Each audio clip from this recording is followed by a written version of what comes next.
जय भीम नमो बुद्धाय साथियों।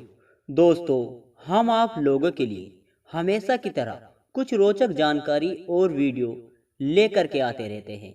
दलित समाज के लोगों से जुड़ी कुछ वीडियो लेकर के आते रहते हैं। तो चलिए साथियों, वीडियो की ओर चलते हैं। दोस्तों, राजनीति का खेल बहुत दिमाग के साथ लड़ा जाता है। दोस्तों, इंडिया गठबंधन का खेल सभी लोगों ने देख लिया होगा।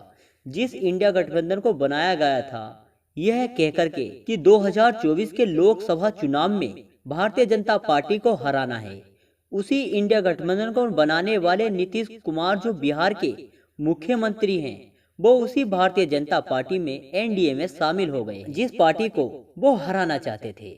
अब आप सोचिए कि यह गठबंधन कितना बुरा था। जिसने इंडिया गठबंधन का नाम दिया था, यानी कि ममता बनर्जी, जिन्होंने उस इंडिया गठबंधन का नाम दिया था इंडिया गठबंधन, वो भी उस इंडिया गठबंधन से बाहर होकर के बंगाल में अकेले चुनाव लड़ने का ऐलान कर दिया है। और एक तीसरी पार्टी आम आदमी पार्टी, जिसका कहना यह है कि हम पंजाब और दिल्ली में अकेले चुनाव लड़ेंगे। तो जो इंडिया गठबंधन की मजबूत पार्टियां थी वो ही इंडिया गठबंधन से बाहर हो चुकी हैं। फिर इंडिया गठबंधन कैसा गठबंधन रहा?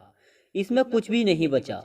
एक सिर्फ कांग्रेस बची है और भारत समाजवादी पार्टी बची है, और छोटे छोटे और भी दल बचे हुए हैं जिनके बारे में लोग जानते ही नहीं हैं।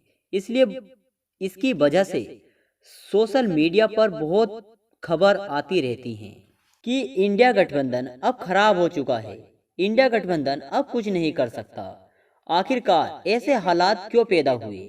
इसका जिम्मेदार कौन है? तो इसके सबसे बड़े जिम्मेदार पार्टी जो है वह कांग्रेस पार्टी है, क्योंकि कांग्रेस पार्टी एक राष्ट्रीय पार्टी है। कांग्रेस पार्टी को देश में 70 साल राज करने का अनुभव है। उसके बाद भी कांग्रेस पार्टी को यह समझ में नहीं आ रहा कि भारतीय जनता पार्टी को कैसे हराना है। तो फिर यह बात कौन समझेगा? जो कांग्रेस पार्टी 70 साल तक देश दलित मुसलमानों का वोट लेकर के बहुजन समाज के ऊपर राज करती रही, आज उसी दलित समाज को, आज उसी मुस्लिम समाज को वह अपने साथ नहीं रखना चाहती है। अगर रखना भी चाहती है तो एक वोटर के तौर पर, और यह नहीं चाहती है कि उनको अधिकार मिल पाए। वरना बहुजन समाज पार्टी एक ऐसी पार्टी है जो दलित, शोषित, वंचित तो की आवाज को उठाती है और पूरे देश में उस पार्टी का वोट है।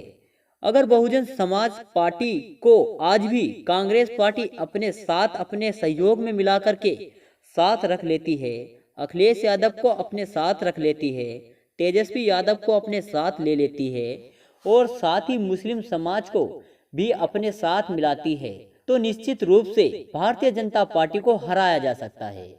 बिहार में इतना बड़ा घटना कम हो जाने के बाद भी तेजस्वी यादव को, अखिलेश यादव को, कांग्रेस पार्टी को या फिर अन्य सभी विपक्षी पार्टियों को यह समझ में नहीं आता है कि किसको साथ मिलकर चुनाव लड़ना है और किसको साथ मिलकर चुनाव नहीं लड़ना है।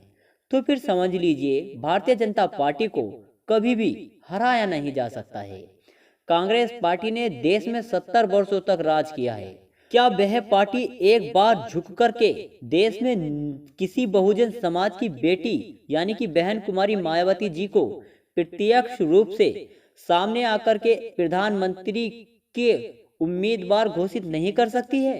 क्या अखिलेश यादव को और तेजस्वी यादव कांग्रेस पार्टी महिला विरोधी है या दलित या मुस्लिम विरोधी है?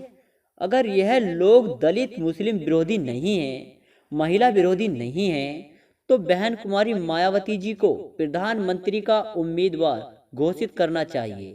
और फिर यह लोग नतीजा देखिए कि भारतीय जनता पार्टी किस तरह से हारती है। अगर दोस्तों वीडियो में दी गई जानकारी आप लोगों को पसंद आई हो तो वीडियो को कमेंट करके इसके बारे में हमें अपनी राय जरूर बताएं। जय भीम, जय भारत।